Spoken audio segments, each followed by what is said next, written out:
Suara saya terdengar? Terdengar, Pak. Oke, baik. Baik ya, Assalamualaikum warahmatullahi wabarakatuh. Semoga semua dalam kondisi sehat ya. Oke, kita lanjutkan topik kita hari Senin yang lalu ya.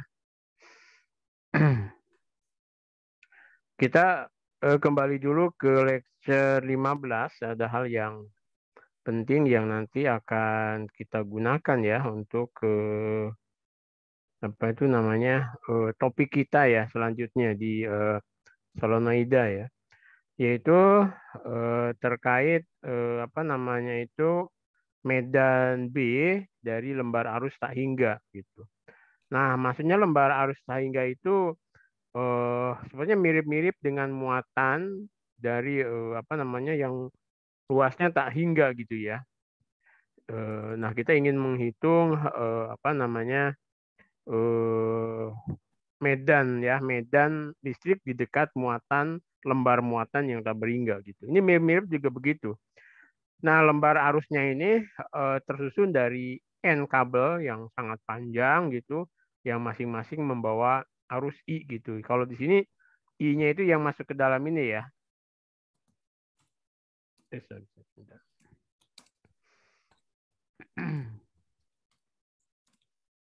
Kalau di sini I-nya yang masuk ke dalam itu. Nah, yang ini nih, ya. Ini I-nya ya, yang masuk ke dalam gitu.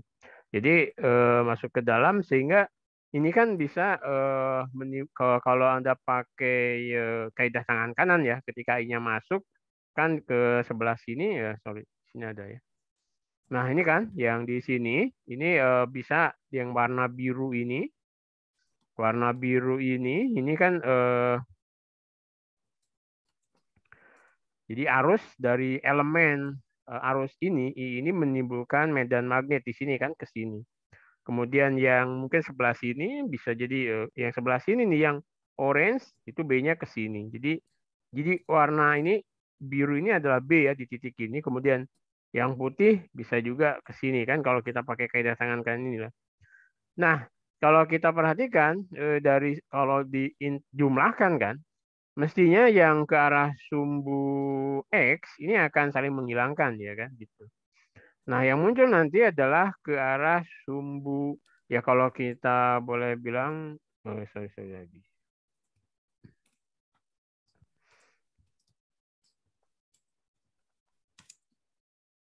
Jadi misalkan ke sana X ya, sorry ini saya pakai tangan saya karena pennya rusak. Ini ke arah Y gitu ya.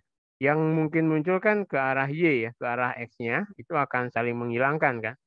Jadi ada B yang ke sana, ada B yang ke sini kan. Total akan saling menghilangkan gitu.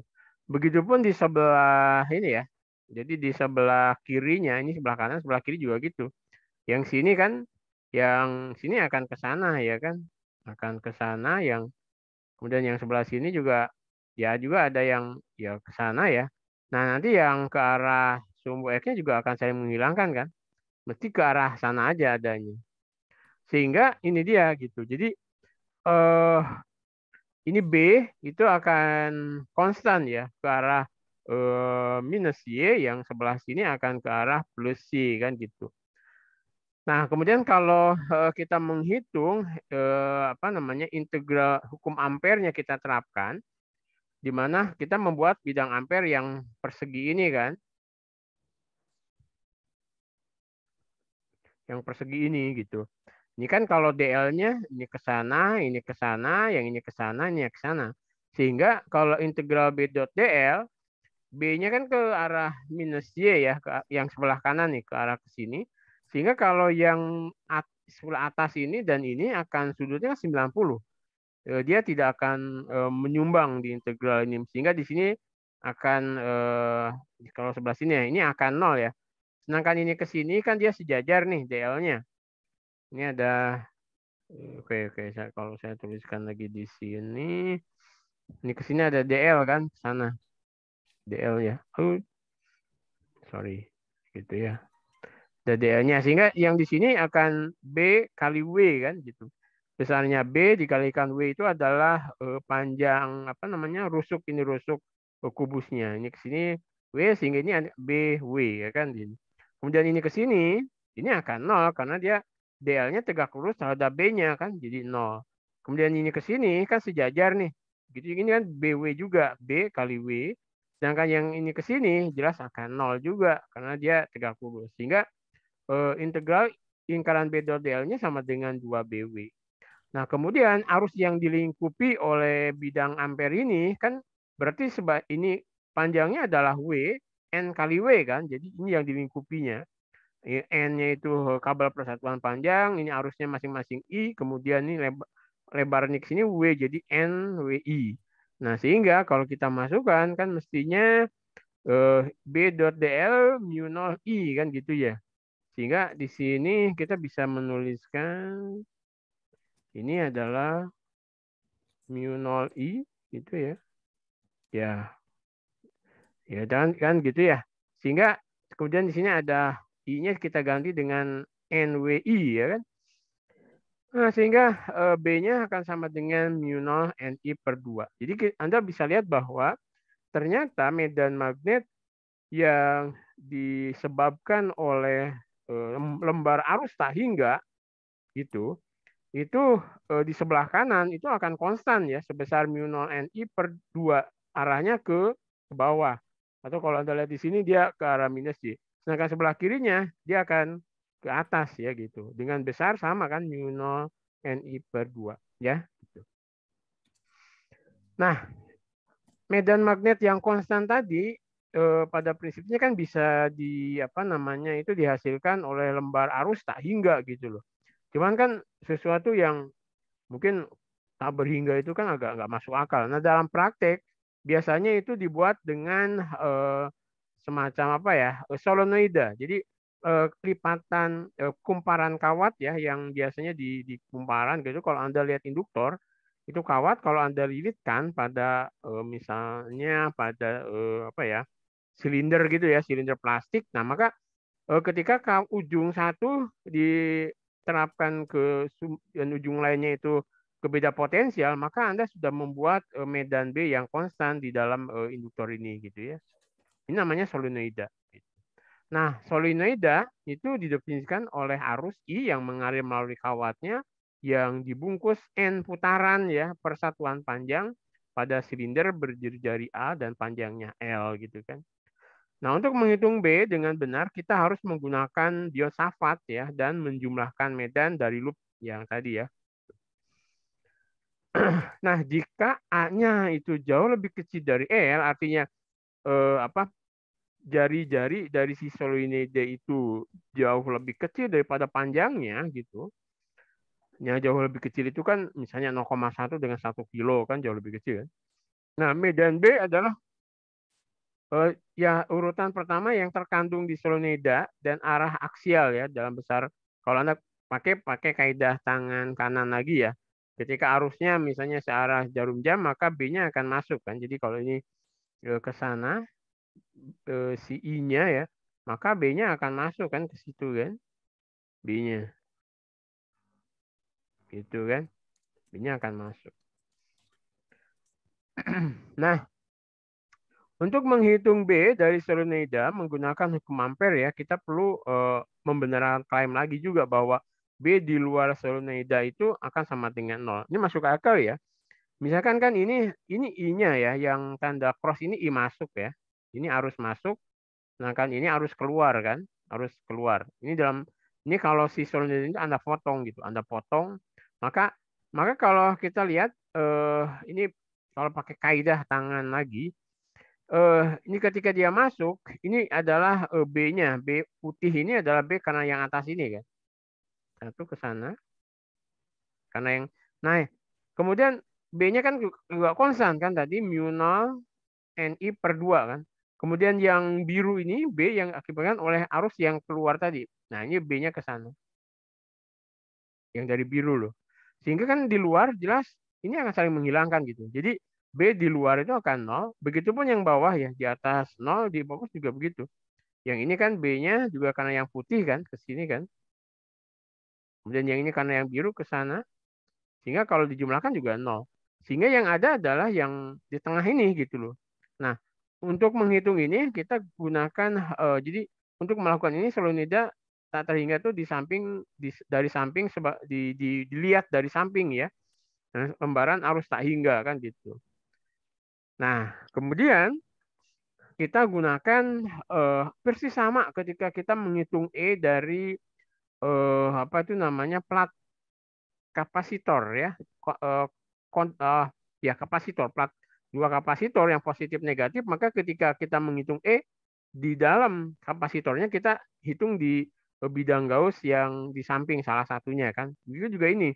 Kita menghitungnya itu di salah satunya aja kan gitu. Jadi misalnya di sebelah sininya. Nah, di sini terlihat bahwa integral B-nya itu bisa Anda lihat yang ini kan 0. Kemudian yang sini-sini juga 0 karena tegak lurus. Yang ada adalah sini kan, yaitu B, kemudian kalau ini lebarnya W ya BW kan gitu. Nah, kemudian I-nya ini adalah N W kali I kan gitu. Sehingga B-nya adalah mu 0 NI ya kan. Jadi B dari solenoida di dalam solenoida itu adalah B-nya itu adalah mu 0 N kali I kan gitu. Oke ya? Kayak gitu. Bisa dipahami ya? Kan kalau dari satu kawat satu sisi ini saja kan setengahnya. Tapi karena seolah-olah dari dua kawat tak berhingga, yang satu ke sana, yang satu kan harusnya masuk, yang satu harusnya keluar. Ini hasilnya adalah penjumlahannya mu 0 NI, ya kan, mu 0 N kali I. Bukan per setengahnya tadi kan, gitu. Dipahami. Oke, kita lihat kawat pembawa arus dililitkan di sekitar inti besi ya gitu, membentuk elektromagnet ya. Jadi ini dililitkan, diputar gitu ya. Nah, ke arah manakah titik medan magnet di dalam inti besi? Kalau kita pakai kaidah tangan kanan, I-nya kan ke sana ya. Berarti dia akan ke kiri ya. Dia akan ke kiri. Oke ya. Pakai kaidah tangan kanan, arusnya gini, berarti dia ke sini. Ke kiri ya, ke situ. Oh, saya nggak bisa gambar lagi. Oke. Ya ke sini ya. Sisi manakah dari solenoida yang harus diberi label kutub utara pada eh, eh, magnet ya. Kita tahu di sini dia kan akan ke sana. Berarti dia gini ya. Nah, kan gitu kan. Nah, ini kan seolah-olah ini utaranya ya. Ini selatannya. Berarti sebelah kiri kan gitu. Oke ya. Ini kan kutub magnet kan dari utara ke selatan gitu kan arah medan magnetnya. Nah, ini dia gambarannya. Oke, lebih jelas di sini. Nah, ini kan jadi dia sehingga kita gunakan kita tekuk ya ibu jari kita ya. Dia ke arah ke sana B-nya.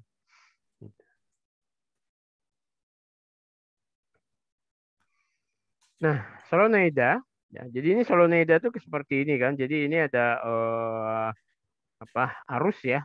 Sini kemudian maka muncul B kan arusnya kalau ke sana, B-nya akan ke sana. Ya. Ini jadi medan magnet medan medan magnet solenoida pada dasarnya identik dengan magnet batang kan gitu ya.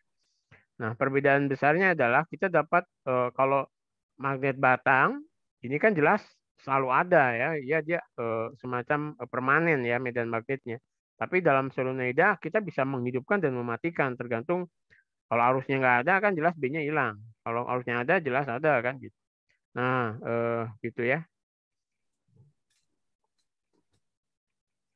Oke, yang berikutnya adalah toroid ya.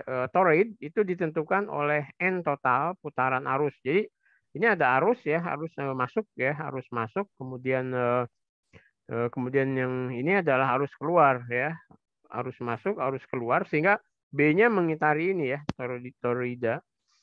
Nah, B itu 0 di luar toroida, jelas ya tadi karena kalau Anda lihat yang masuk ini B di luarnya dia ke sana ya. Kemudian yang luar yang mana ya yang keluar dia dia ke sini. Jelas di luar toroid dia akan 0 ya. Gitu. Nah, yang ada adalah di sini kan, yang kalau kita masuk dia ke sana, kemudian yang keluar juga dia ke sana gitu. Mirip-mirip dengan solenoida, ya kan? Kalau ini toroida, toroida ditentukan oleh n total putaran dengan arus I ya gitu. Nah, di luar toroida 0, kemudian kita ingin melihat B-nya. Nah, maka kita lihat di sini untuk mencari B di dalam, perhatikan lingkaran berjari-jari R kan kita buat apa namanya pakai hukum ampere kan. Integral dot BDL itu B kali jari-jarinya ini adalah 2πr ya kan. Panjangnya ini adalah 2πr dan B dan DL-nya kan sejajar ini kan. Gitu. Nah, I-nya yang dilingkupi adalah N kali I ya kan. Karena total N dikalikan I sehingga B-nya itu adalah mu0 NI per 2πr. Ini untuk toroida ya. Gitu. Oke, aplikasi dari solenoida biasanya untuk bel pintu ya. Ketika magnet off, maka plagernya tertahan, dipegas. Tapi ketika plager on, maka dia akan muncul B, sehingga akan mediate gitu ya. Kunci pintu ya kan, kemudian juga derek magnetik, banyak saklar juga ya dipakai di situ. Oke, kemudian solenoida juga katanya dipakai di dalam speaker ya. Di mana speaker yang terutama apa yang namanya itu ya dia yang audible ya. Dia di sini kan ada vibras apa namanya mikrofon kondenser ya dia di situ karena ada tekanan kemudian di sini ada besinya sehingga akan menimbulkan perubahan arus pada si solenoidanya ya gitu. Oke. Nah, jadi ini ringkasannya ya. Nanti bisa Anda baca lagi. Jadi di dalam kawat panjang yang itu kawatnya itu padat gitu, maka B di dalam kawat itu fungsi dari R kan. Jadi seperti ini kan. Kalau kemarin kita ini misalkan R, kemudian ini B, maka seperti ini kan. Kalau ini misalnya jari-jarinya kabelnya itu A. Kan jadi ketika dia lebih kecil dari A, dia linier. Tapi ketika lebih besar dari A, maka dia seperti ini kan, kuadratik. Ya kan dia akan menuju situ per R kuadrat ya kan gitu. Nah, kemudian lembaran lembaran tahingga itu maka B-nya konstan ya, mu0 NI per 2. I arusnya N itu adalah apa namanya jumlah kawat persatuan panjang. Kemudian untuk solenoida, B di dalam solenoida itu adalah mu0 NI ya. Kemudian untuk toroida kan, ini adalah mu0, N itu jumlah lilitan arus, kemudian ini R itu adalah ya jari-jari ya yang di dalam toroida itu. Kemudian kalau loop melingkar maka dia seperti ini ya. Oke, tuh ya. Oke, saya cari lagi top apa namanya?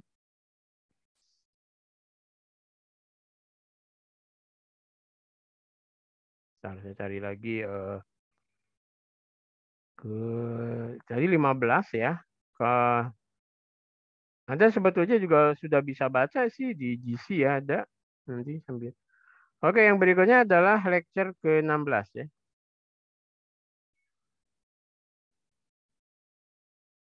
Oke.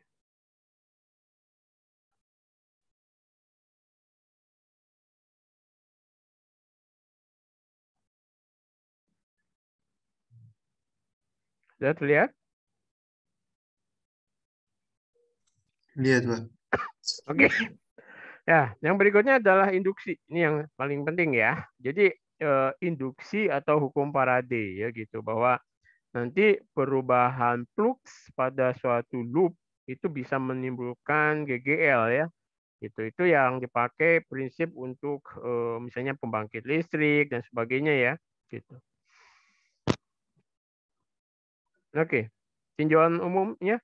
Jadi ketika kita itu namanya elektrostatika ya. Jadi gerakan Q di dalam medan E eksternal, medan E-nya itu dihasilkan dari penjumlahan muatan di situ kan. Medan E dihasil dari distribusi muatan. Entah distribusi muatan itu bisa diskrit atau continuous ya, kita tinggal jumlahkan saja. Kemudian elektrostatika kan. Jadi kalau ada kumpulan muatan maka dia menimbulkan medan E kan gitu. Kemudian dalam magnetostatika Jadi si Q-nya itu bergerak gitu, maka menimbulkan arus. Nah, arus itu bisa membangkitkan medan B kan gitu. Jadi adanya arus bisa menimbulkan medan B kan gitu. Medan B macam-macam tadi kan, dari solenoida, dari toroida, dari lembar tabringga, dari satu lembaran dan sebagainya ya gitu. Yang jelas eh, dalam magnetostatika, jadi ketika ada arus maka bisa menimbulkan B. Nah, kemudian dalam elektrodinamika nanti lebih luas lagi adalah ketika si B dan E-nya itu fungsi waktu gitu. Nah, itu bisa menimbulkan, jadi B bisa menimbulkan E bisa menimbulkan B gitu. Atau kedua-duanya muncul, ya maka dia itu cahaya gitu. Jadi ketika si muatan itu bergerak, tadi ya, kalau muatannya diam, hanya E yang muncul. Muatannya bergerak, muncul B. Nah, ketika muatannya bergerak dengan kelajuan konstan, maka itu E dan B-nya ada gitu. Tapi ketika muatannya Q-nya bergerak dengan adanya percepatan dan pelambatan, artinya ada perubahan kecepatan dari Q, maka itu menghasilkan radiasi gitu. Nah, jadi yang bertanggung jawab menimbulkan radiasi itu adalah gerakan muatan yang berubah kecepatannya ya gitu. Nah, perubahan kecepatan itu macam-macam kan. Bisa jadi gerak translasi atau gerak rotasi gitu. Nah, orang sekarang pinter kan untuk kalau gerak translasi diubah-ubah berapa besar ruangan yang harus dibuat kan gitu. Padahal kecepatan cahaya itu 3 kali 10 pangkat 8 meter per sekon. Makanya dibuatlah lingkaran kan gitu. Nah, dalam lingkaran itu, dalam sikroton misalnya ya, walaupun dia bergerak konstan, tapi kan karena ada gaya sentripetal, dia punya percepatan tuh. Maka dalam sikroton itu bisa jadi kecepatan singgungnya konstan, tapi kan ada percepatan dia juga menimbulkan gelombang elektromagnetik ya gitu. Nah, itu orang sekarang berlomba-lomba di situ bagaimana mengcreate cahaya dengan panjang gelombang yang dikehendaki kan gitu. Jadi kita tidak lagi sekarang cahaya itu hanya bergantung dari alam ya. Kalau jelas kalau dari alam itu dia hanya visible light dari matahari ya, cahaya putih bisa kita urai dengan prisma misalnya ya. Itu kan bisa magic beam memang. Tapi kan yang kita harapkan radiasi itu kan tidak hanya itu. Kita ingin dia infrared ya, panjang gelombangnya lebih dari misalnya visible lebih dari 600 ya kan, dia pengennya 10.000 dan sebagainya. Kemudian atau panjang gelombangnya pendek banget gitu loh, kurang dari 400.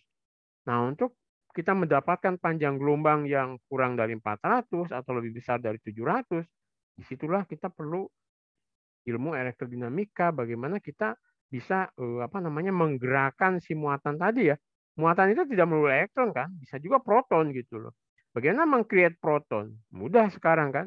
Misalnya dari uap air, dalam mass spectrometer atau dalam GCMS ya itu, atau dalam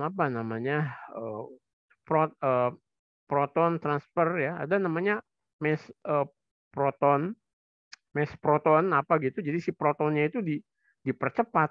Nah, itu juga menimbulkan radiasi gitu dengan panjang gelombang tertentu. Nah, sekarang ada ilmu baru ya bahwa ternyata kita juga bisa mengubah panjang gelombang cahaya datang. Misalnya dalam ilmu-ilmu terahertz ya. Sekarang itu ada bahan-bahan yang itu bisa namanya para parametrik osilator ya, PPLN gitu, atau OPO, optik parameter osilator, atau namanya sekarang ada namanya metamaterial, ilmu baru ya, yang sedang dikembangkan di Jepang jelas, kemudian di Korea juga. Itu sekarang mengembangkan namanya metamaterial. Jadi metamaterial itu bahannya macam-macam, bisa dari emas dan sebagainya, yang itu kontur dari si permukaannya itu di kayak semacam kalau kita di batik gitu ya, diberi kayak semacam diubah permukaannya, di garis-garis macam-macam. Nah, kemudian ketika cahaya datang pada frekuensi tertentu, kemudian ketika dipantulkan itu frekuensinya lain gitu loh. Jadi misalnya ini V, mungkin V asen gitu. Nah, sekarang itu dipakai untuk namanya terahertz ya. Jadi frekuensi sampai ke frekuensi terahertz. Nah, terus untuk apa frekuensi terahertz? Pertanyaannya. Nah, tentunya frekuensi terahertz itu bisa dipakai untuk diinteraksikan dengan objek ya. Diartikan dengan objek untuk misalnya memodifikasi bahan, kemudian mengkarakteristik bahan, untuk semacam-macam diagnostik dan sebagainya ya gitu. Jadi ilmu namanya itu namanya.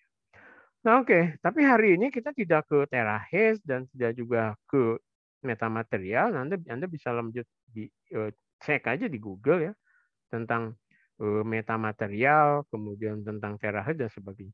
Nah, kita hari ini masih di dasar ya tentang efek induksi, hukum Faraday, hukum Lenz gitu ya, hukum macam-macam ya gitu. Dan hukum Faraday dari medan dan aplikasinya ya gitu. Oke, nah bisa dilihat dalam eksperimen ya bahwa misalnya di wilayah yang diarsir ini ada medan magnet B yang masuk. Ini B-nya masuk ya, B-nya masuk gitu. Nah, kemudian jika loop ini ada loop gitu, ada loop ya semacam melingkar apa namanya rangkaian. Ini ada mungkin resistor di sini ya. Ya, jika loopnya dia gaya Lorentz pada elektron di kabel bagaimana gitu loh. Ini kan ada elektronnya mungkin ya. Loop tapi diam pada diam, ini B-nya diam, loopnya juga diam. Nah, mestinya ya tidak ada arus ya. Kenapa tidak ada?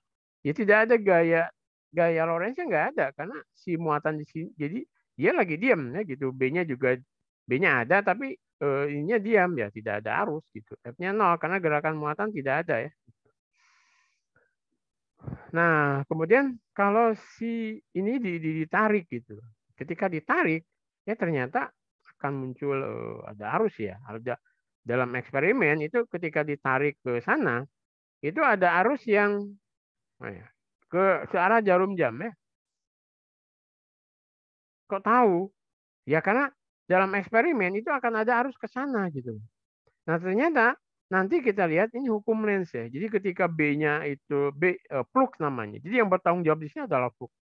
Flux pada loop ini akan berkurang kan. Nah ketika fluxnya berkurang maka ini akan muncul GGL atau arus yang dimana menimbulkan B yang untuk mempertahankan B-nya itu gitu. Sehingga arusnya ke sini kalau pakai kaidah tangan lagi ya. B-nya harus masuk lagi gitu. Harus ada B dari efek arusnya itu menimbulkan B gitu. Untuk mempertahankan B-nya sebetulnya.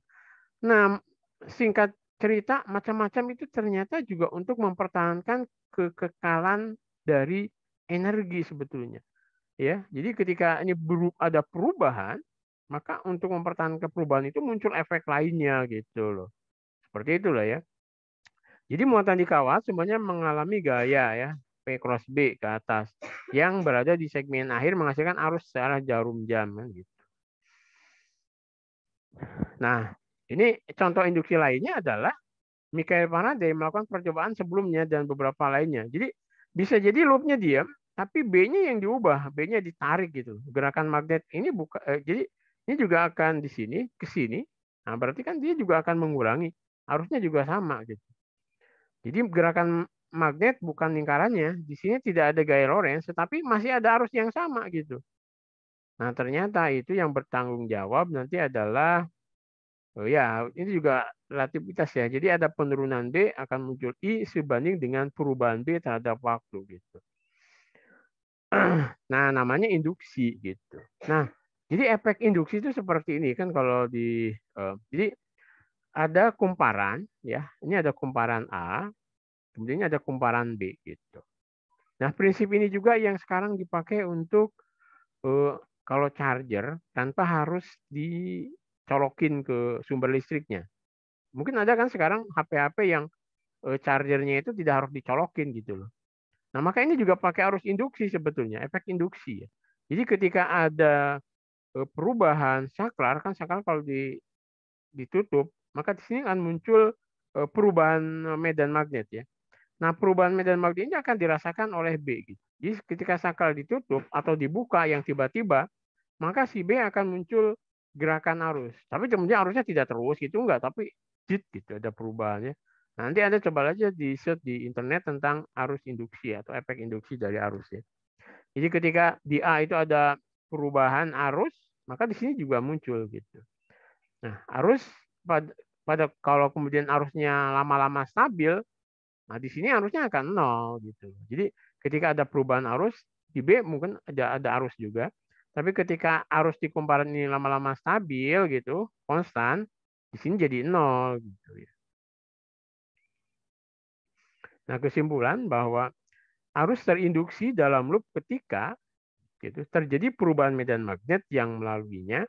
Ini bisa terjadi dengan berbagai cara ya gitu. Bisa tadi kan si B-nya itu Anda tarik atau mundurin atau kumparannya yang diubah-ubah. Atau kalau dalam PLTN kan si loop-nya itu yang diputer kan. Jadi air itu adalah untuk jadi ada medan magnet apa tuh namanya eksternal gitu yang konstan ya. Jadi ada medan magnet yang ya, saya putih. Jadi medan magnetnya itu yang tetap gitu kan. Ini konstan, kemudian ini ada loop ya. Nah, loopnya ini yang bisa muter gitu loh. Dan medannya konstan, berarti flux terhadap loopnya yang diputar gitu. Nah, untuk memutar ini macam-macam ya. Bisa pakai air, bisa pakai uap dan sebagainya. Ada PLTN lah, pakai matahari dan sebagainya lah. Tapi yang beda kalau matahari biasanya hanya pakai aki ya. Gitu. Atau bisa pakai angin ya kan, pembangkit listrik tenaga angin ya, anginnya kincirnya untuk muterin si B-nya. Oke, nah ini hukum Faraday namanya ya. Jadi hukum Faraday tentukan flux medan magnet melalui permukaan terbuka ya seperti ini. Jadi ini lingkaran tertutup ya. Jadi ini ada flux pada ini flux itu adalah integral tertutup B dot ds. Ds itu adalah elemen luasan ya, ya vektor ya. Nah, hukum Faraday ini GGL atau gaya gerak listrik yang diinduksi dalam suatu rangkaian ditentukan oleh laju waktu perubahan flux magnet melalui rangkaian tersebut gitu. Dia namanya GGL sama dengan minus flux terhadap waktu. Nah, tanda minus menunjukkan arah arus induksi ya yang diberikan oleh hukum Lenz. Jadi nanti tanda minus ini menunjukkan arus induksi yang apa nanti diberikan hukum Lenz. Jadi hukum Faraday dan hukum Lenz gitu ya. Jadi hukum Lenz itu kan arus muncul, hukum Lenz itu arus yang diinduksi itu menyebabkan B yang berlawanan dengan perubahan dari apa namanya menyebabkan B yang menentang arah perubahan gitu loh. Kalau B-nya asalnya ke muka maka B arusnya akan harus masuk ke dalam ya seperti itu. Kemudian nanti E-nya adalah minusnya ini ya. Gitu. Oke. Nah, gaya gerak listrik atau GGL ya. Medan magnet gitu meningkat seiring waktu melewati arus biru. Nah, sebuah medan listrik dibangkitkan untuk apa nih? Untuk membunyikan medan magnet yang jadi ada medan magnet yang meningkat gitu maka ya ada apa namanya di sini ada B ya yang melewati fluxnya gitu. Medan E yang bersirkulasi akan membangkitkan arus seperti beda tegangannya. Ini muncul B-nya ya. Gitu. Integral E dot dl sama dengan min D flux terhadap waktu. Ya. Jadi loop tidak harus berupa kabel ya. GGL tetap ada bahkan dalam ruang hampa gitu. Jadi gaya gerak listrik itu bisa jadi ada. Nah, saat kita meletakkan kabel di sana, elektron merespon GGL jadi menghasilkan arus listrik. Jadi gaya gerak listrik itu tidak harus ada kabel gitu ya. GGL itu bisa muncul dalam ruang hampa juga. Nah, ketika di situ ada kabel, maka kabelnya itu dalam GGL kan berarti kan ada beda potensial. Itu menyebutkan arus ya gitu. Oke. Nah, hukum Lenz ya. Hukum Lenz ini arus induksi akan muncul sedemikian rupa sehingga berlawanan dengan perubahan flux yang menghasilkannya. Jadi misalkan gini kan, ini ada selalu kita pakai kaidah tangan kanan ya. Ketika si apa namanya si batangnya ini loop ya. Kemudian ada batang magnetnya masuk ke sini. Berarti kan B-nya seolah membesar, maka gaya arusnya itu akan menimbulkan B yang ke sana. Kalau arusnya ke sana kan B-nya akan ke sini. Gitu. Selalu B-nya menentang arah perubahan. Kemudian ketika ya, dilihat di sini B-nya north ke sini ya. Kemudian ketika ini selatan ya, utara dibalik gitu, maka nanti ya, ada B yang ketika ini ya B-nya hampir B-nya masuk dia ya. Ini B-nya ke sini kan. Kemudian ini arus ini ke sana, B-nya akan ke sana. Jadi ini B-nya meningkat di arus sana, maka B yang munculnya harus melawan, dia akan ke sana B. Gitu ya. Nah, tinjau konservasi energi ya, tinjauan konservasi energi. Jadi klaim bahwa arah arus induksi harus sedemikian rupa sehingga dapat melawan perubahan gitu. Jika tidak, kekalahan energi akan dilanggar kan gitu. Nah, kenapa? Jika arus memperkuat perubahan, maka perubahan akan menjadi lebih besar dan pada gilirannya akan menjauhkan arus yang lebih besar yang akan meningkatkan perubahan dan sebagainya ya gitu. Jadi pokoknya kalau ada B-nya membesar, maka B yang di arus yang muncul itu harus memperkecil B-nya itu gitu loh. Seperti itulah. Kalau misalnya ini dijauhin, maka arah arus malah akan ke sini. Seperti itu. Oke, contoh ini ya. Loop, misalnya ada loop tembaga ditempatkan di medan magnet yang tidak seragam. Nah, medan magnet tidak berubah seiring waktu ya gitu. Jadi medan magnetnya itu seperti inilah. Jadi ini kan medan magnet itu kan kalau semakin rapat dia semakin gede ya. Kalau sini kan berarti semakin kecil gitu. Anda melihat dari kanan ya, awal loop adalah stasioner. Awalnya loopnya diem gitu. Berapa arus induksi dalam loop? Gitu.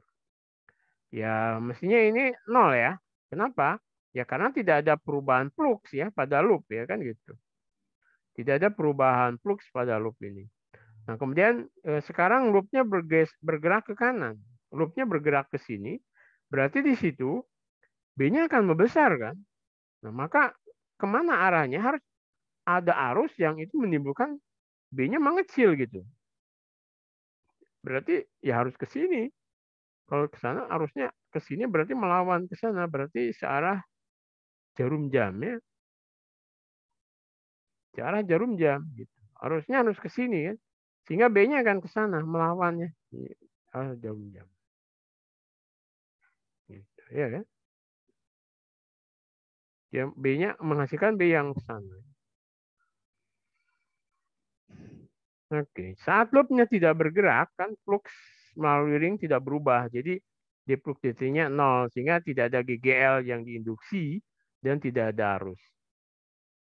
Nah, saat loop bergerak ke kanan, medan magnet pada posisi loop meningkat gitu loh. Defluxivitynya besar 0. Maka ada GGL yang diinduksi dan arus mengalir melalui ring. Nah, menurut hukum Lenz, untuk menentukan arus GGL yang diinduksi harus menantang perubahan gitu kan. Nah, arus induksi menciptakan medan B pada cincin yang berlawanan dengan B eksternal. Jadi dia harus tadi ke sini ya, ke arah jarum jam gitu. Oke, nah cincin itu bergerak ke kanan ya, cincin bergerak ke kanan. Medan magnet seragam dan konstan dalam waktu. Anda melihat dari kiri ke kanan, berapa arus induksinya? Arus induksinya cincin bergerak ke sini ya. Karena B-nya konstan, nggak ada perubahan flux ya, mestinya dia nol ya, gitu. Iya kan? Karena tidak ada perubahan flux ya. Dia ke kanan pun kan B-nya tetap gitu, tidak ada perubahan flux sehingga nol ya. Cincin tidak bergerak, tapi medan magnet menurun seiring waktu. Jadinya mengecil. Maka ada perubahan flux. Nah, dia karena dia mengecil, maka fluxnya ya harus apa nih? Kalau ini B-nya harus searah dengan B luar nih. Searah jarum jam. Iya. B. Ini menurun ya. Ya harus membesar gitu kan. Jadi searah jarum jam. Ya, oke oke oke. Nah, ini kan depok DT-nya ya, gitu. Jadi B eksternalnya ke kiri juga ya. Jadi harus B ya dibuat oleh harusnya harus ke arah dengan bidang B eksternal yaitu ke kiri. Jadi oke harus ke kiri ya dia. Oke, sebuah loop eh, sebuah loop konduksi persegi panjang bergerak dengan kecepatan konstan V ke arah positif X ya melalui daerah medan magnet konstan seperti ditunjukkan. Bagaimana arus induksinya? Ya kalau ya konstan nggak ada ya, tidak ada arus. Kenapa? Karena tidak ada flux ya, tidak ada perubahan flux itu. Jadi oleh karena itu tidak ada GGL yang induksi dalam loop ya, karena dan tidak ada arus yang mengalir nanti. Nah sekarang sebuah loop konduksi tadi bergerak dengan kecepatan. Nah ini dia arus konstan mengalir ke arah ini ada arus konstan ke sana ya gitu. Ada arus konstan ke sana. Mungkin ada kawat ya. Arus konstan. Anda ingat bahwa B itu kan mu 0 I per 2 pi D ya kan 2 mu 0 I per 2 pi D. D itu jarak dari kawatnya. Tadi ya B karena arus itu jarak dari sini dia berubah ya. Sehingga ketika si apa namanya si ini kan bergerak mengecil nih sini. B-nya akan mengecil kan. Maka arusnya arus di sini itu harus menimbulkan B yang membesar ke dia kan dia mengecil. Berarti dia ada counter clockwise. Jadi clockwise dia. Sehingga dia B-nya harus membesar gitu. Ini ke sana kan B. Kalau di sini Anda pakai kaidah tangan, B-nya itu kan ke dalam. Maka B ini kan juga harus ke dalam, harus searah dengan arah B dari luarnya ya. Jadi dia ke sana. Jadi B-nya masuk ya, sehingga I-nya searah jarum jam masuk juga ya. Flux melalui loop ini berubah dalam waktu karena loop bergerak dari daerah medan magnet yang lebih tinggi ke medan magnet yang lebih rendah. Nah, oleh karena itu, dengan hukum Lenz, sebuah GGL akan diinduksi ya, yang akan melawan perubahan flux. Nah, arus diinduksi searah jarum jam untuk mengembalikan fluxnya kan gitu. Nah, arus induksi secara kuantitatif ya, misalkan kita menarik dengan kecepatan menarik loop ya dengan kecepatan V, sebuah kumparan yang apa resistensinya R melalui daerah medan magnet B konstan. Arus induksinya bagaimana gitu. Nah, ketika kita tarik, maka kan apa fluxnya akan berkurang. Sehingga B-nya harus menambah B ke sana. Jadi searah jarum jam ya kan gitu. Nah, fluxnya itu adalah B dot luasannya itu adalah W kali X ya kan gitu. BWX ya luasan ini. Nah, hukum Faraday itu kan epsilon atau GGL sama dengan min D flux dt. Nah, di sini min dx dt ya kan gitu. Nah, min dx dt di sini ini yang menjadi sama dengan kita ambil besarnya itu BW ini dx dt adalah V ya gitu. Sehingga arusnya itu adalah searah kan arusnya ini adalah GGL per R ya. Jadi W B V per R. Jadi W-nya itu ada lebarnya, kemudian V itu laju apa namanya si loopnya tadi per sini R. R-nya di sini adalah tahanannya, tahanan dari si loopnya ya gitu bukan. Jadi kita harus menyediakan gaya konstan untuk memindahkan loop ya. Gitu. Oke, nah ini sebuah cincin tembaga dilepaskan dari keadaan diam tepat di atas kutub utara, magnet permanen. Ini ada magnet permanen nih. Ini kutub utaranya ya. Maka ketika B-nya dilepaskan, maka dia sebetulnya B fluxnya itu akan membesar. Maka akankah percepatan cincin ini berbeda daripada hanya di bawah gaya gravitasi? Jelas iya kan? Mesti karena ada B yang menentang, jadi ada gaya nanti arusnya itu akan menentang perubahan B-nya, gitu kan? Dia akan membesar, berarti arus B-nya ke atas. Jadi ada gaya ke atas gitu, ada gaya ke atas. Nah, sehingga ini hanya akan lebih kecil ya dari G, karena ada apa namanya gaya ke atas di sini. Oke, nah kan jadi saat cincin ke arah jatuh ke arah magnet, medan B pada posisinya meningkat kan gitu.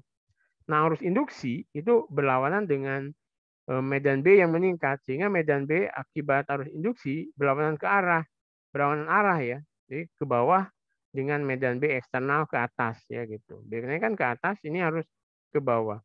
Nah, loop ini sendiri memberikan dipol magnet. Nah, di sini kutub utara ini kan harus mengarah ke kutub utara magnet yang menghasilkan gaya tolak ke atas ya kan gitu. Nah, sehingga A-nya itu akan lebih kecil dari G karena ada G F min G ya seperti itu. Nah, inilah seperti ini ya. Jadi hubungkan solenoida ke sumber tegangan bolak-balik. Nah, flux melalui luasan tadi tegak lurus ke sumber solenoida karena itu akan berubah dalam fungsi waktu ya seperti itu. Oke. Oke, ini contoh-contoh soal saja ya. Oke. Oke, saya akan pindah ke slide lain ya. Aplikasinya nantilah. Jadi ini di generator AC ya kan, mikrofon, dinamik dan sebagainya.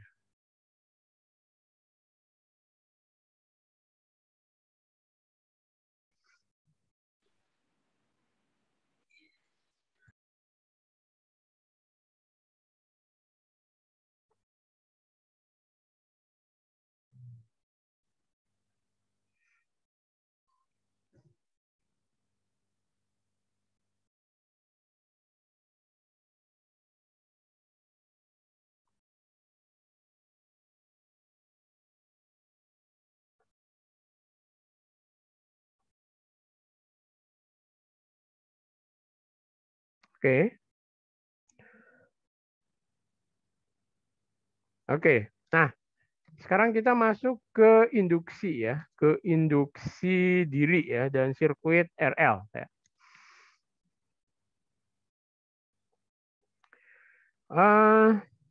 Oke, ini ya. Jadi ada rangkaian ini yang kan kalau ketika kita membahas apa itu namanya hmm,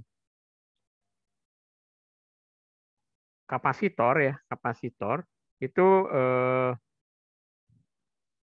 oke, kita akan kapasitor dikaitkan dengan apa namanya rangkaian R ya. Jadi bagaimana kelakuan dari kapasitor itu ketika dia mengisi kan dia seolah seperti kabel ya, kawat biasa. Terus lama-lama dia seperti saklar terbuka kan gitu. Kemudian ketika dia pengosongan, dia berkelakuan seperti gigi L, kemudian lama-lama dia seperti kawat biasa ya, seperti itu. Nah, bagaimana kelakuan R-nya ya?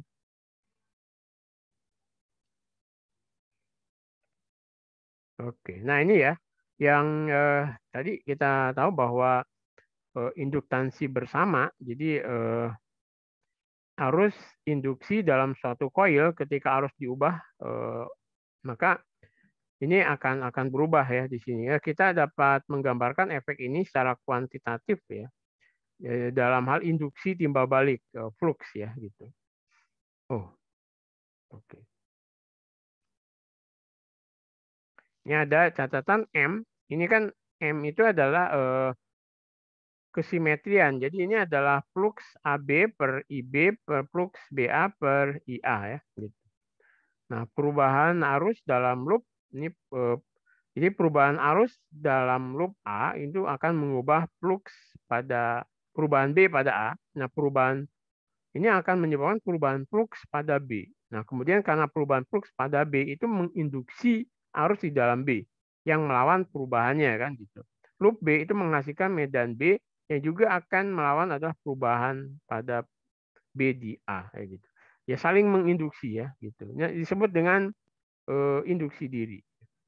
Nah, aplikasi yang nantinya itu bahwa induksi diri itu untuk apa namanya trafo ya, untuk pengubah atau transformer ya. Jadi mengubah satu tegangan AC menjadi tegangan lainnya dengan ini ada apa namanya tegangan ini namanya sisi primer dan lilitan N2 itu adalah sekundernya ya. Jadi V2-nya ada terkait dengan jumlah lilitan dari sekunder dan primer terhadap tegangan awan. Nah, ini detektor logam ya. Ini biasanya ada di bandara ya, seperti itu. Nah, arus induktansi bersama ya. Jadi salah satunya adalah untuk mengisi charger untuk pemacu jantung ya.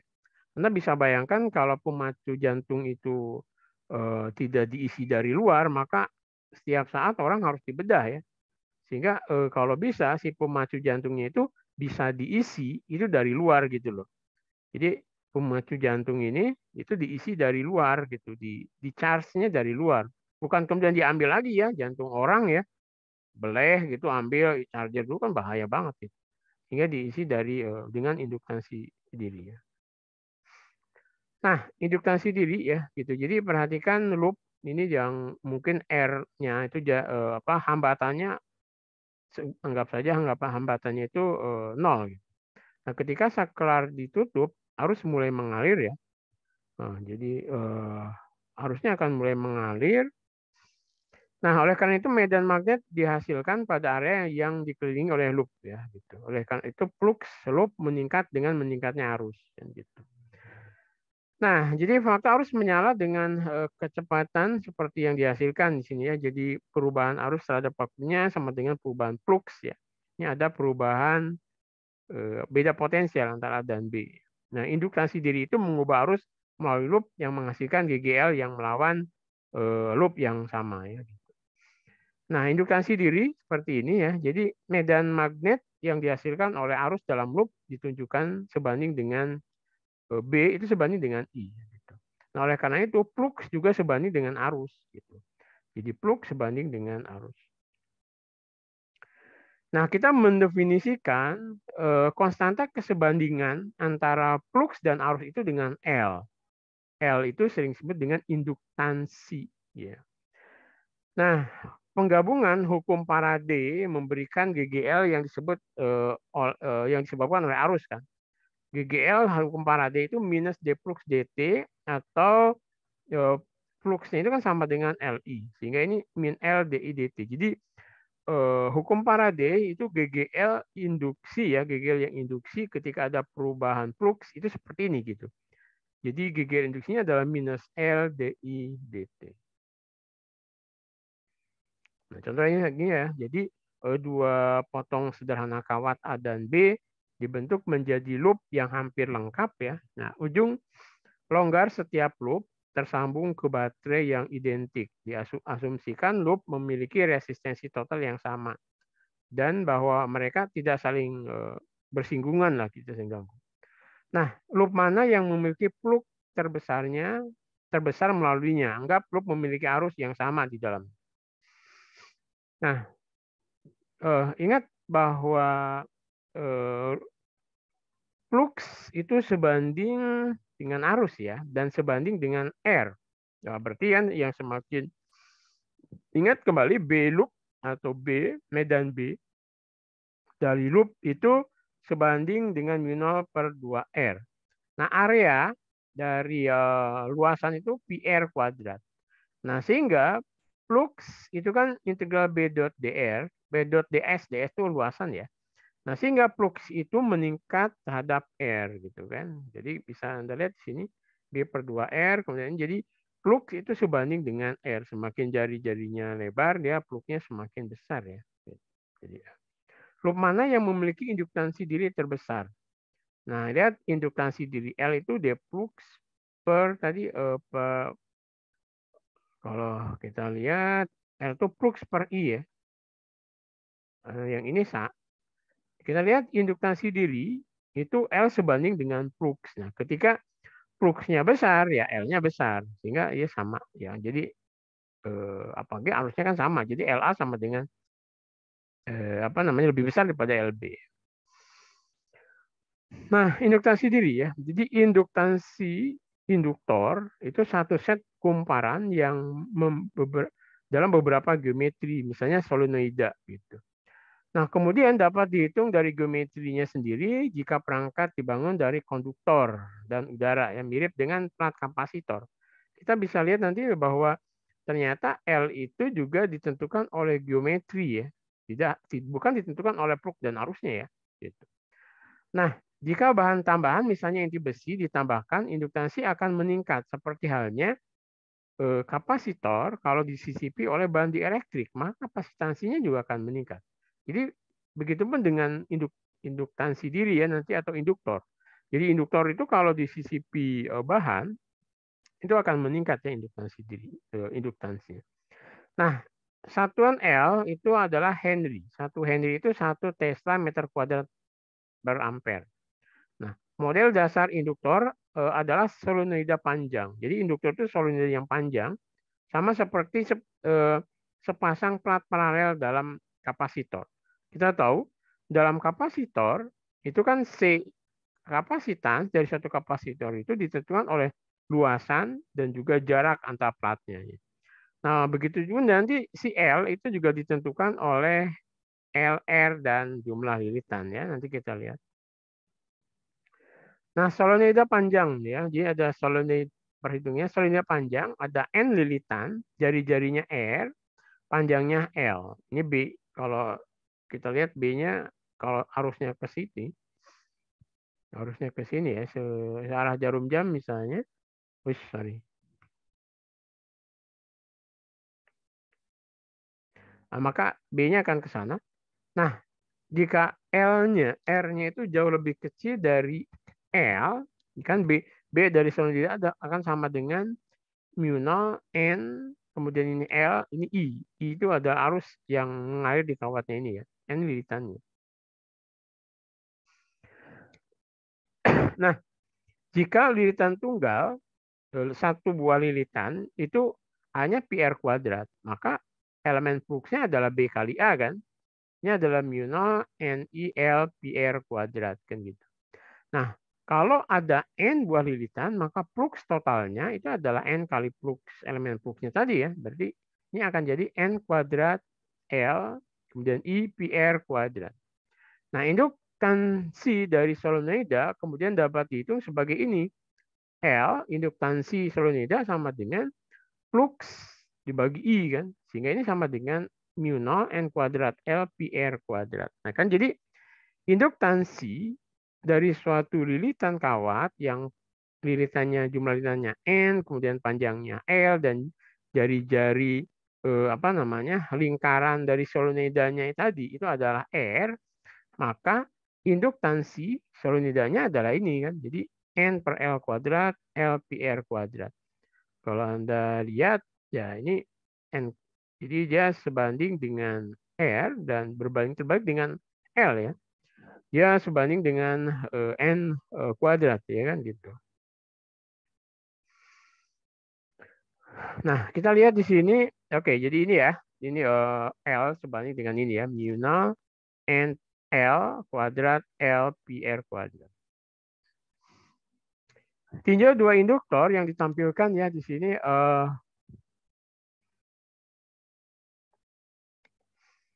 Induktor 1 memiliki panjang L ya gitu. Lilitan totalnya N dan memiliki induktansi L1 ya.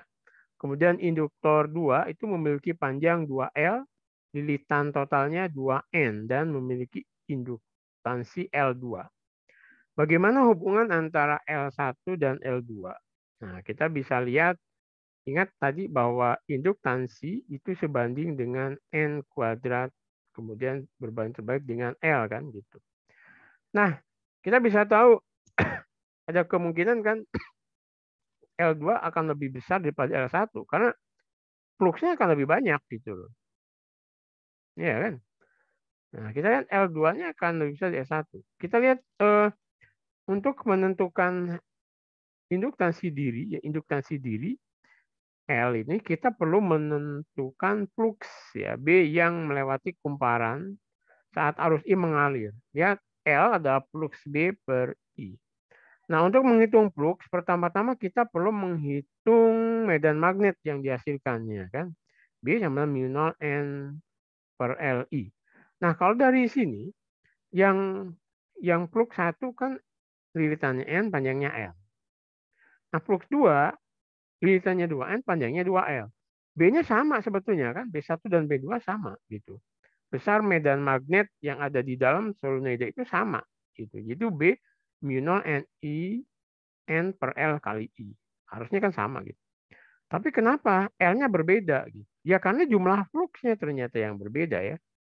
Jadi karena B1 B2 karena B1 B2 sama, flux melalui setiap belokan sama di setiap induktor. Nah, ada dua eh, ada 2 kali lebih banyak lilitan pada induktor 2. Oleh karena itu maka fluksnya pun L2-nya akan lebih besar daripada L1 di 2 kalinya ya.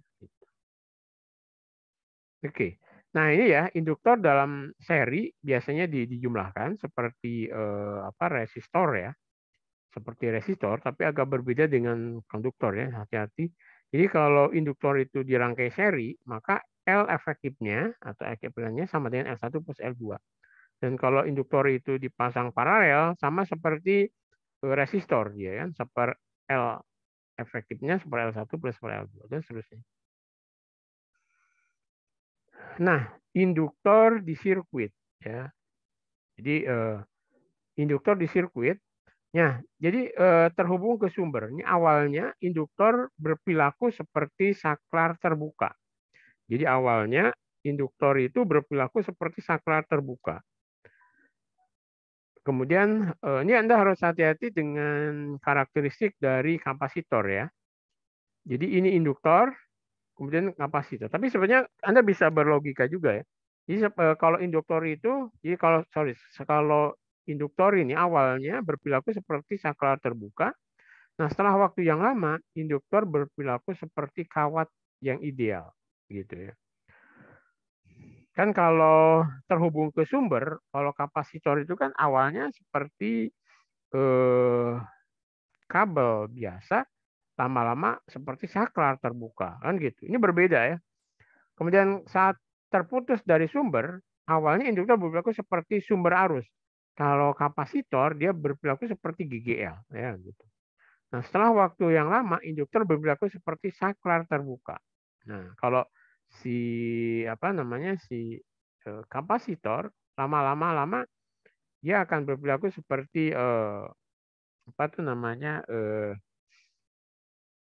kawat biasa ya. Nanti cek Anda bandingkan nanti ya. Oke, nah ini lihat pada saat T sama dengan 0, ketika saklar ditutup ya, pada T sama dengan saklar ditutup, berapa arus yang melalui rangkaian segera setelah saklar ditutup? Kita lihat ya di sini ketika T sama dengan 0 saklar ditutup, cilik gitu. Maka tadi perilaku dari induktor adalah dia seperti saklar yang terbuka. Berarti ini nggak ada kan gitu. Berarti saklar ditutup I-nya sama dengan V per 2R mestinya ya. Oke. Nah, awalnya induktor bertindak seperti saklar terbuka. Nah, dan tidak ada arus yang mengalir melalui cabang tersebut kan. Ini terbuka kan, berarti arusnya hanya sini aja. Berarti kan ini menjadi I2R ya. Jadi I2R sama dengan V ya.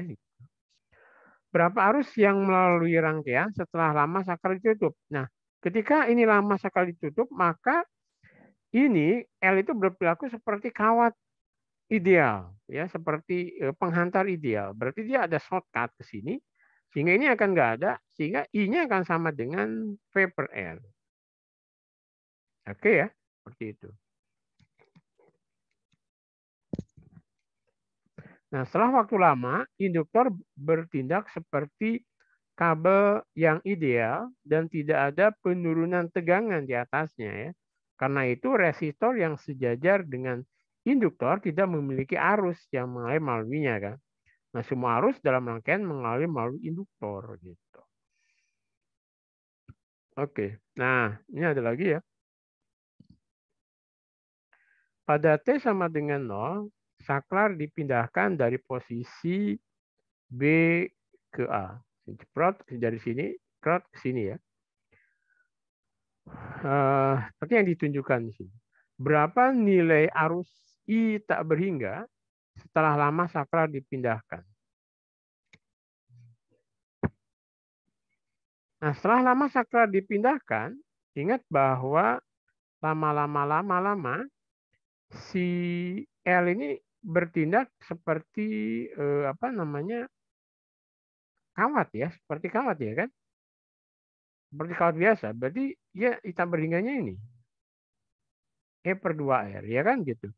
Jadi lama setelah saklar dipindahkan harus mendekati nilai asimptotik ya, di mana ketika kita berhingga DIDT-nya mendekati 0 gitu. Dan ketika DIDT mendekati 0, tegangan induktor itu akan sama dengan 0. Karena itu di sini I-nya adalah E/2R ya kan gitu. Jadi tegangan di sini mendekati 0, jadi kayak kawat biasa aja. Nah, berapa nilai I0 segera setelah saklar dipindahkan?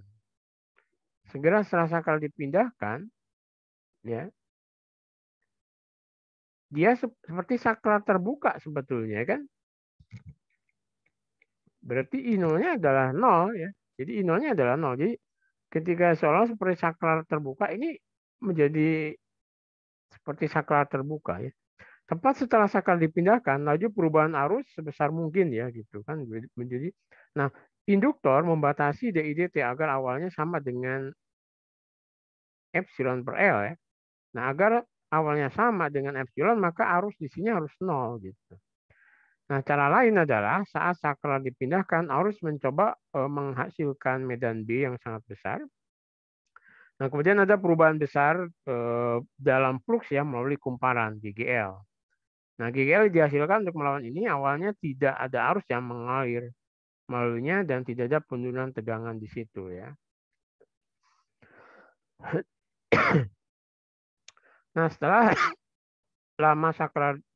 sekian lama saklar dibuka kan, jadi dibuka dari sini. Artinya dari A masukin ke sini, ceprot ke B kan gitu. Berapa nilai arus I0 tepat setelah saklar dibuka? Tepat setelah dibuka, ini akan berperilaku seperti sumber arus ya. Gitu. Jadi dia menjadi E/2R ya. Jadi ini seperti sumber arus yang dimana I0-nya adalah E/2R. Nah, setelah saklar dipindahkan, induktor itu menginduksi GGL ya agar arus tetap mengalir. Jadi GGL-nya itu LDIDT ya, bisa jauh lebih besar dari I. Namun sekarang tidak ada tempat untuk arus pergi ya, muatan menumpuk pada kotak saklar. Nah, tegangan tinggi melintas setelah saklar. Jika medan listrik melebihi kekuatan dielektrik, misalnya ini, maka akan terjadi ya kerusakan di situ ya. Seperti itu. Nah, sirkuit RL secara kuantitatif ya. Nah, pada T sama dengan 0, saklar ditutup dan I mulai mengalir. Maka aturan dari loop ya, dari loop atau kita pakai KVL ya, Kirchhoff Voltage Law, maka di sini ada apa namanya sumber tegangan, kemudian penurunan tegangan sebesar IR, kemudian penurunan tegangan pakai hukum Faraday kan, ini min L DIDT sama dengan 0 kan gitu ya. Nah, perhatikan bahwa persamaan ini identik dengan bentuk dari rangkaian RC ya kan. Dimana kalau rangkaian RC itu, ini epsilon min Q per C min R dQ dt sama dengan 0. Nah, kalau kita analogikan antara rangkaian RC dan rangkaian RL, kita bisa lihat kalau di sini R itu adalah L, kan gitu. R identik dengan L, kemudian super C identik dengan R, ya kan gitu. Nah, Q-nya itu identik dengan I, sehingga waktu apa namanya karakteristik dari rangkaian RC itu kan R kali C. Nah, kalau kita ganti R-nya dengan L dan C-nya itu dengan Anda lihat di sini C itu seper L kan gitu, seper R. Sehingga waktu karakteristik dari L itu adalah L per R gitu. Nah, karena ini nanti analoginya hampir mirip ya gitu. Jadi untuk mencari arus I sebagai fungsi T, kita perlu memilih solusi eksponensial yang memenuhi syarat batas ini ya, bahwa DI per DT ketika T tak berhingga, jadi arusnya ketika T-nya tak berhingga ini menuju 0. Gitu. Nah, ini I di tak berhingganya itu menuju E per R kan gitu. Jadi sehingga kita apa namanya harus membuat persamaan yang itu ketika T-nya tak berhingga itu menuju Q per R dan ketika T-nya 0 itu 0. Nah, sehingga mau tidak mau persamaannya seperti ini. Makanya kan dari syarat batas ini kita bisa lihat nih ya, ketika T-nya 0, maka E pangkat 0 itu 1. 1 min 1, 0. Betul kan? Jadi ketika sakral seperti ini, ketika T 0, ini arusnya masih 0. Ya, gitu. Nah, ketika T-nya tak berhingga, ini I-nya itu adalah epsilon per R. Karena ini kawat biasa. Nah, ini yang persamaannya sesuai adalah ini kan. Jadi ketika, ya sebetulnya nanti Anda bisa mendapatkan dari persamaan ini ya, dengan dari persamaan ini nih, dengan apa namanya sedikit ya matematis biasa lah ya. Nah, Anda lihat ya. Jadi ini adalah jadi epsilon per R 1 min ini ya. Karena sesuai dengan syarat batas tadi ya. Ketika T-nya tak berhingga, ini akan menjadi epsilon per R. Ketika T-nya 0, dia jadi I-nya 0. Gitu. Nah, kemudian untuk penurunan tegangannya pada induktor diberikan oleh ini. VL itu adalah L DI dt per dt. Nah, IDT-nya itu adalah ya ini tinggal diturunkan saja kan persamaan ini ke T, maka ini akan nggak ada ya, yang ini akan turun min di plus ya, kemudian ini turun ke T menjadi R per L, R coret, kemudian L di sini ya, jadinya kan L-nya akan saling menghilangkan, tinggal epsilon E pangkat min RT per L ya, RT per L. Jadi ini adalah tegangannya. Nah, kemudian kalau kita lihat lagi gambarnya ya, gambarnya. Jadi grafiknya maksud saya arus ya ketika apa namanya T sama dengan 0, ini ketika saklar on ya, ketika saklarnya on, ketika arusnya 0, pada T sama dengan 0, arusnya 0. Kemudian lama-lama arusnya akan sama dengan epsilon per R. Nah, tapi tegangannya awalnya adalah epsilon. Kan gitu ya, T0. Tapi lama-lama dia akan menurun ya, tegangannya akan jadi 0 lama-lama ya, ketika tegangannya lama-lama akan menjadi 0. Ini adalah sirkuit RL ya, ketika si tegangannya itu on atau saklarnya tertutup ya. Gitu. Gambarnya seperti ini ya. Jadi grafiknya seperti ini. Nah, kemudian sirkuit RL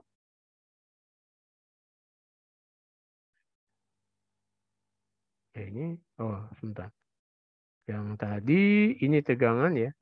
Nah, ketika sirkuit RL-nya ini saklarnya kita tutup ya. Ini ketika saklar off ya. Ini saklarnya off. Kita tutup ke B. Nah, saklar berada di posisi A untuk waktu yang lama, hidupnya diulang menjadi T0, saklar dipindahkan ke B. Jadi saklarnya dipindahkan ke B. Maka menurut Kirchhoff-Borsig Law, KCL ya, KVL-nya, maka ini akan ada min IR, min L DI dt sama dengan 0. Atau plus, nah boleh juga dipluskan. Jadi IR plus L DI dt sama dengan 0. Nah, kondisi awalnya itu harusnya adalah epsilon per R. Nah, maka solusinya yang dibentuk adalah I-nya itu adalah epsilon per L E pangkat min RT per L. Ini Anda bisa nanti kita lihat ya, bahwa ini dari sini juga sebenarnya sudah bisa ketemu ya, apa bisa kita definisikan I sebagai fungsi dari E per L ya, gitu ya. Jadi ini syarat-syarat awal, ini syarat batas awalnya. Jadi kita masukin ketika T-nya 0, maka ini adalah E per L. Jadi epsilon per L. Nah, kemudian tegangannya ya tinggal L DI dt aja. apa beda potensial di induktornya ini adalah L dI dt, sehingga ini min epsilon, ini min R T per L ya. Nah, ini kita pernah mencoba ketika pen saya masih betul. Ini kita bisa coba menghitung ya sebetulnya. Jadi IR plus L dI dt sama dengan 0 kan. Nah, kita bisa mencoba kita derivatifkan kan dI per dt sama dengan min IR per L. Kemudian nanti I-nya kita kesinikan, kemudian ini nanti R per L dt kan. Yang kemudian ini jadi ln kan. Ln I min I0 sama dengan min RT. Ini ada RLT ya. Jadi I per I0 itu eksponensial min RL kali T. I sama dengan I0 min RT. I0-nya sendiri adalah epsilon per R ya.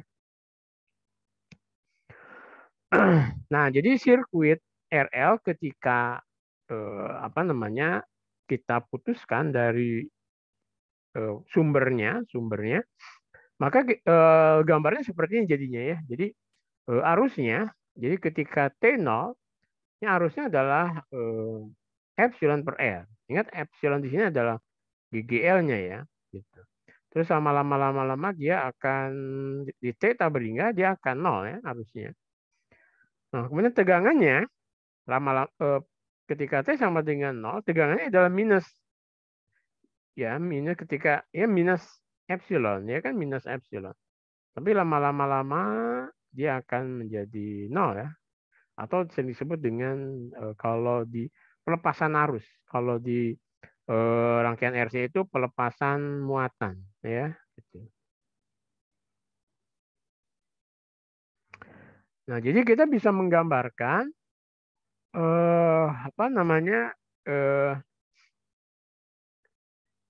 ini tegangannya on dan ini tegangannya off. Jadi ketika tegangannya on, jadi ini ketika pengisian, kalau di kapasitor pengisian kapasitor. Jadi ini kalau ini pengisian induktor ya, kayak pengisian induktor.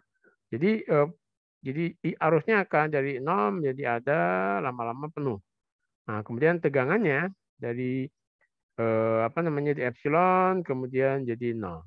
Nah, kemudian ini ketika pelepasan arus ya, atau kalau di RC itu pelepasan elektron.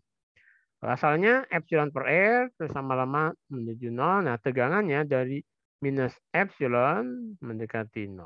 Mirip ya gambarnya. Anda bisa cek ya, mirip sekali antara kelakuan pengisian dan pelepasan ya. Oke ya. Nah, jadi pada posisi T sama dengan 0, saklar dipindahkan dari posisi B ke A. Ya, seperti ditunjukkan ya. Nah, misalkan T1 menjadi waktu bagi rangkaian 1 untuk mencapai setengah dari arus asimptotiknya. Kemudian misalkan T2 menjadi waktu bagi rangkaian 2 untuk mencapai setengah dari arus asimptotiknya ya gitu. Nah, bagaimana hubungan antara T1 dan T2? Anda bisa lihat di sini ada 2R dan 1L, kemudian di sini 2L dan R ya. Nah, ini kaitannya dengan T2 lebih bisa di T1 kaitannya dengan ini ya. Jadi ada beda konstanta waktu untuk pelepasannya. Di sini ada tau 1, tau 2. Dan kita harus menentukan konstanta waktu dari dua rangkaian menuliskan dengan persamaan loop ya. Yang ini adalah epsilon, ini ada min R, kemudian min L dI dt, min IR sama dengan 0. Jadi taunya ini adalah L per 2R. Sedangkan yang ini adalah taunya 2L per R. Jadi kita bisa lihat bahwa waktu konstanta T2 itu lebih besar daripada T1 ya. Nah, kemudian kita lihat sekarang energinya. Berapa banyak energi yang disimpan dalam induktor ketika arus mengalir melewatinya. Mulai dari loop ya. Dari loop ini adalah epsilon IR plus L dI dt ya. Ya kan sama dengan 0 nanti. Kemudian ke samping ke sini kan ya. Nah, kemudian kalikan keduanya dengan arus ya. Ini kali arus, ini Li Di dt. Nah, dari persamaan ini kita dapat mengidentifikasi daya pada induktor. Jadi laju penyimpanan energi di induktor itu adalah du per dt itu Li Di dt yang kalau kemudian kita kita integralkan ya, kita dapat mengintegrasi persamaan ini untuk menentukan energi yang tersimpan dalam induktor yang ketika itu arusnya I, maka kita integralkan dari 0 sampai U, kemudian dari 0 sampai I. Maka U itu adalah setengah Li kuadrat. Atau kalau di ini kan U itu setengah CV kuadrat. Iya kan? Oke ya, ini ya. U adalah setengah Li kuadrat. Nah, pada T sama dengan 0 jam, pada T sama dengan 10 jam, saklar dibuka ya. Tiba-tiba baterai dilepaskan dari sirkuit. Apa yang akan terjadi pada semua energi yang tersimpan di solenoida? Nah, energi yang tersimpan di induktor itu adalah setengah Li kuadrat. Ketika saklar dibuka, energi ini tersimpan dalam induktor, ya kan gitu. Nah, induktor tidak menyukai perubahan ini, maka saat saklar dibuka, induktor akan berusaha menjaga arus yang melaluinya sebelum saklar dibuka. Nah, karena baterai terputus dari rangkaian, energi yang diperlukan untuk menjaga arus mengalir melalui resistor disediakan oleh induktor, ya gitu. Ya, jadi sama dengan ini ya, setengah Li kuadrat. Nah, di mana energi tersimpan?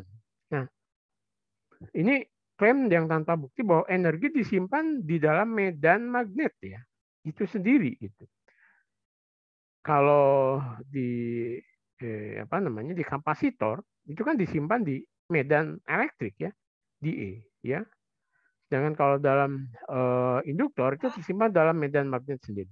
Nah, untuk menghitung kerapatan energi ini, tinjau medan seragam yang dihasilkan oleh solenoida. Ini B, solenoidanya kan mu0 N L kali I. Nah, induktansinya itu adalah mu0 N kuadrat L PR kuadrat. N-nya lilitan ya. Nah, energi yang tersimpan dalam solenoida itu adalah setengah Li kuadrat. L-nya kita ganti dengan ini I kuadrat. Nah, kemudian kita juga punya ya di sini. Yang kalau dalam B, ini menjadi setengah PR kuadrat L B kuadrat mu 0. Nah, kita dapat mengubah menjadi perapatan energi ya. Sorry, saya minum dulu.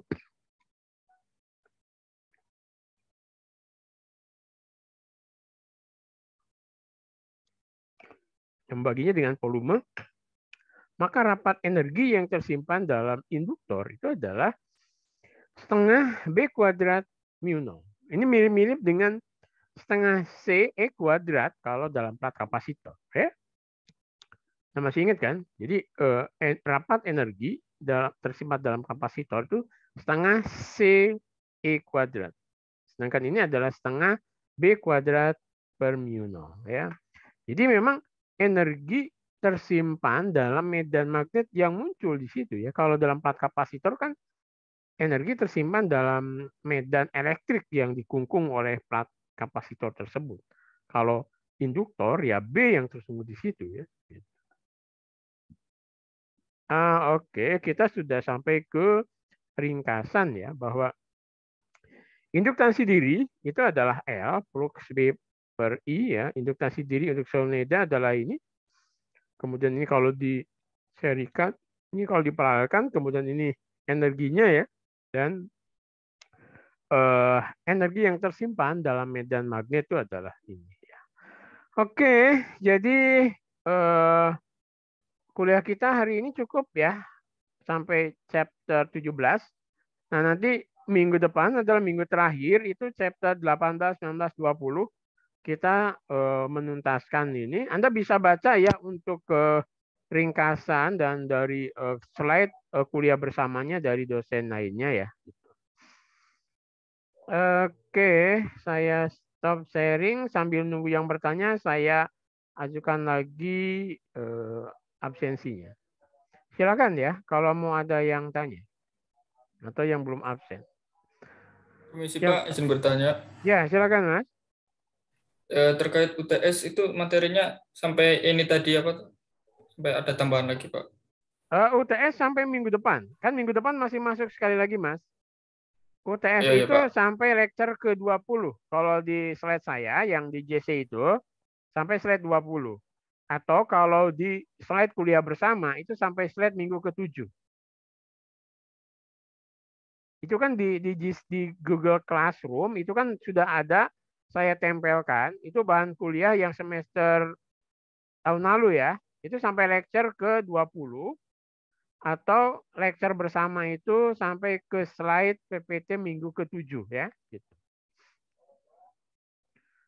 Oke, ada Baik lagi Pak, Mas? terima kasih. Oke. Ada lagi yang lain yang ingin bertanya? Oke, nanti Anda ada mungkin ada ada apa namanya itu tutorial untuk latihan soal dengan grader ya. Kita udah punya grader Mbak siapa namanya? Lupa saya namanya. Ada ya di grup juga sudah saya masukkan beliaunya ya. Jadi untuk latihan soal silakan sama beliau. Mungkin nanti ada hari Sabtu biasanya ya. Sebelum midterm juga akan ada. Mungkin 2 atau 3 kali ya latihan soal. Kemudian ya Anda juga bisa tanya jawaban PR di beliau ya.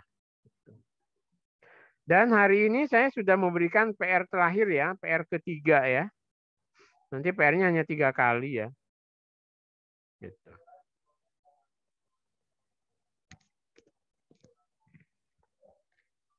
Sudah semua sudah absen. Kalau yang belum bisa absen, Anda bisa nge-WA saya ya untuk saya catat saja ya. Kalau misalnya ada gangguan galak di situ. Oke, kalau tidak ada, berarti kuliah kita cukup ya. Terima kasih, kita ketemu lagi minggu depan. Dan silakan PR untuk minggu ini silakan sudah bisa dibuka di Google Class. Assalamualaikum warahmatullahi wabarakatuh.